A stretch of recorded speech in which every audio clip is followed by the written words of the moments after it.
agrarismo.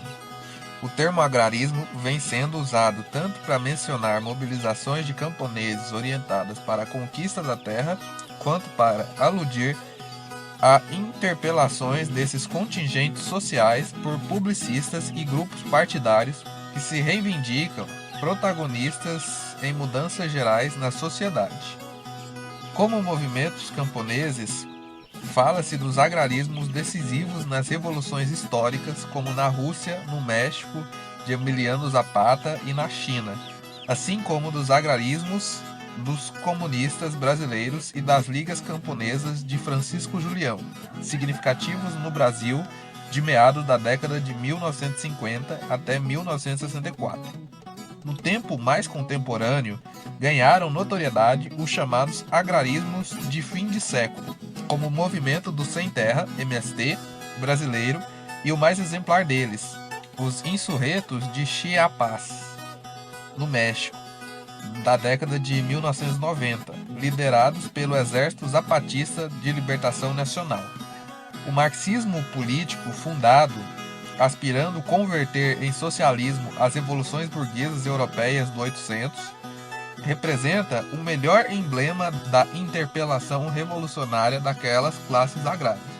Já na passagem ao século XX, Lenin considerou os camponeses seres estratégicos para suplementar a força revolucionária da pequena classe operária russa, chamada a desenvolver o capitalismo em contexto de debilidade da classe industrial. Lenin defendia a derrubada do regime czarista da época e a substituição por um governo provisório de coligação que instaurasse a República Democrática como trânsito para um domínio classista de operários e camponeses. Essa configuração dirigiria o processo burguês, elevando os camponeses russos a um nível de vida comparável ao mundo urbano. Em seu país oriental, o Partido Comunista Chinês concebeu o ator revolucionário como uma força por excelência de ruptura com o mundo pretérito dos camponeses e dos intelectuais administradores guardiões da ordem feudalista e colonial. O líder comunista Mao Tse-tung radicou o seu cálculo estratégico na fórmula tripartite que associava inteligência, operários e campesinato no exército Partido Comunista, um agente difusor de um marxismo que funcionaria, sobretudo depois da vitória da Revolução de 1949, como a ideologia moderno-racionalizante.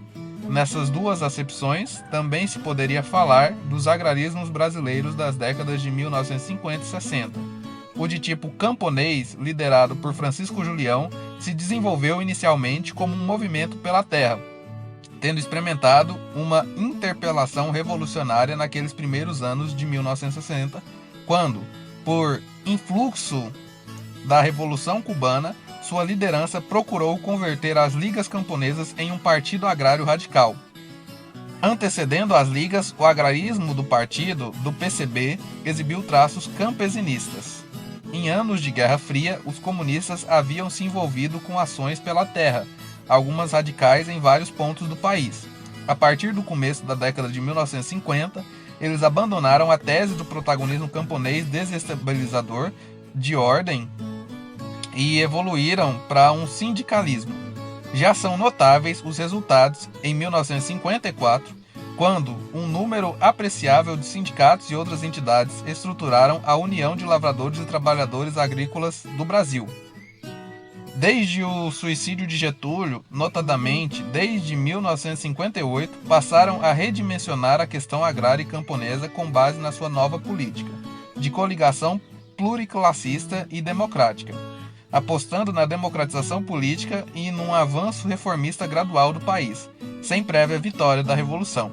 Daí em diante, os comunistas se empenharam na institucionalização dos camponeses nos sindicatos, chegando a constituir, às vésperas de 1964, a Confederação Nacional dos Trabalhadores na Agricultura, perspectiva bem formulada por Caio Prado Júnior, mas assumida pelo PCB apenas parcialmente em termos práticos.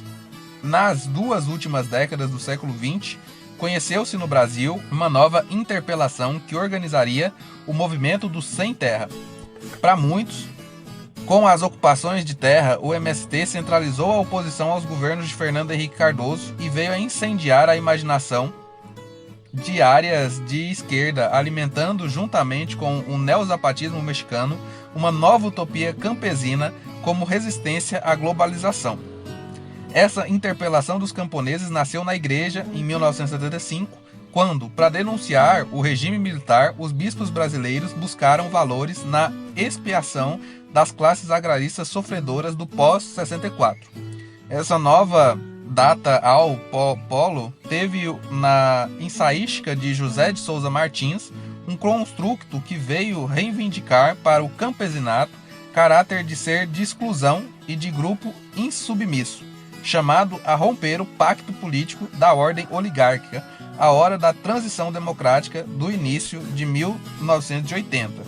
O sociólogo da USP fundamentava o novo campesinismo, sublinhando o avanço da tendência histórica à territorialização do capital, já notada por autores do pré-64, mas que se consumara com a modernização conservadora do mundo rural promovida pelos governos militares, cujas consequências sociais justamente a Igreja denunciava em seu agiornamento. Segundo Martins, essa circunstância qualificava a natureza não passadista da mobilização camponesa que começara a pontilhar o país desde os últimos anos do pós-64, conferindo-lhe sentido anticapitalista. Com seus novos parâmetros, o movimento do sem-terra do final do século XX relembra as interpelações dos antigos agrarismos, tanto a radicalização das ligas camponesas, quanto o tema da incorporação social trazido pelo sindicalismo rural. Mesmo que, depois do massacre de Eldorado dos Carajás, em 1996, tenha exibido um discurso marxista revolucionário e radicalizado, suas ações, ao final das experiências de reforma agrária do presidente Fernando Henrique Cardoso, encontravam-se diante do desafio de assumir sua outra face de via instituinte de populações mutiladas em seres plenos, funções que cumpria sempre que atuava nos assentamentos da reforma agrária ao modo da CONTAG. Agora, nos governos do PT, a caminho da própria institucionalização, o MST já não mais veria a terra como questão mobilizável para operações de poder e fundação de nova sociedade, mas como recurso instrumental à inclusão social em um capitalismo e sociedade realmente existentes. Ao anunciar a flexibilização das ações, o MST teria encerrado toda uma fase na qual fora um partido agrário, no sentido de uma interpelação como forte corrente de opinião, que Gramsci dizia ser o melhor meio organizador dos camponeses dispersos e isolados. Aliás, essa busca permanente de apoio nas cidades, no Brasil ensaiada pelos sindicatos rurais e pelas ligas camponesas, depois largamente desenvolvida pelo próprio MST, tornou-se um parâmetro definidor do agrarismo de fim do século.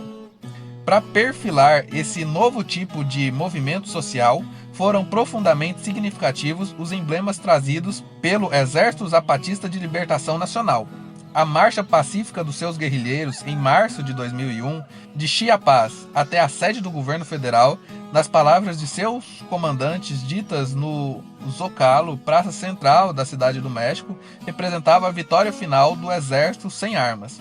Uma vitória não só para fazer ouvir a voz dos sem rosto, os indígenas mexicanos insurretos, por um espaço multiculturalista efetivo, embora não se tenha dito naquele zócalo simbólico, o que ali se repunha era o tema futuro da democracia como função da política cada vez mais indispensável no mundo de hoje. Um mundo sem centro e que já não deixa governar por teleologias e alinhamentos geopolíticos ou econômicos corporativistas. Raimundo dos Santos.